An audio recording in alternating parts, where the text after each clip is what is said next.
ಹಾಸನ ಜಿಲ್ಲೆಯ ಸಕಲೇಶಪುರದ ಹೆಬ್ಬನಹಳ್ಳಿ ಬಳಿ ಎತ್ತಿನ ಹೊಳೆ ಯೋಜನೆಯ ವಿತರಣಾ ತೊಟ್ಟಿಗೆ ನೀರು ಹರಿಸುವ ಪರೀಕ್ಷಾ ಕಾರ್ಯವನ್ನು ಉಪಮುಖ್ಯಮಂತ್ರಿ ಹಾಗೂ ಜಲಸಂಪನ್ಮೂಲ ಸಚಿವರು ಆಗಿರುವ ಡಿಕೆ ಶಿವಕುಮಾರ್ ಪರಿಶೀಲಿಸಿದರು. ಈ ಸಂದರ್ಭದಲ್ಲಿ ಸಂಸದ ಶ್ರೇಯಸ್ ಪಟೇಲ್, ದೆಹಲಿಯಲ್ಲಿ ಕರ್ನಾಟಕ ಸರ್ಕಾರದ ವಿಶೇಷ ಪ್ರತಿನಿಧಿ ಟಿಬಿ ಜಯಚಂದ್ರ, ಶಾಸಕ ಶಿವಲಿಂಗೇಗೌಡ ಸೇರಿದಂತೆ ಮತ್ತಿತರರು ಉಪಸ್ಥಿತರಿದ್ದರು.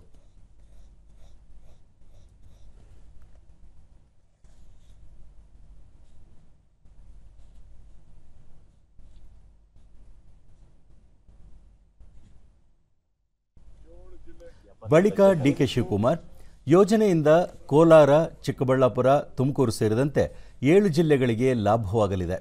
ಶೀಘ್ರದಲ್ಲೇ ಯೋಜನೆಗೆ ಚಾಲನೆ ನೀಡಲಾಗುವುದು. ರೈತರು ಹಾಗೂ ನಾಡಿನ ಜನತೆಗೆ ನೀರು ಒದಗಿಸಲು ತಮ್ಮ ಸರ್ಕಾರ ಬದ್ಧವಾಗಿದೆ ಎಂದು ತಿಳಿಸಿದರು. ಮಳೆ ಮುಗಿದ ಈ ನೀರನ್ನು ತೆಗೆದು ಹೊರಗಡೆ ರಾಜ್ಯದ ಜನತೆಗೆ ಏನು ನಾವು ಮಾತು ಕೊಟ್ಟಿದ್ದೀವಿ ಆ ಮಾತನ್ನು ನುಡಿದಂತೆ ನಡೆದಿದ್ದೀವಿ ಅನ್ನೋದಕ್ಕೆ ಇದು ಒಂದು ಸಾಕ್ಷಿ.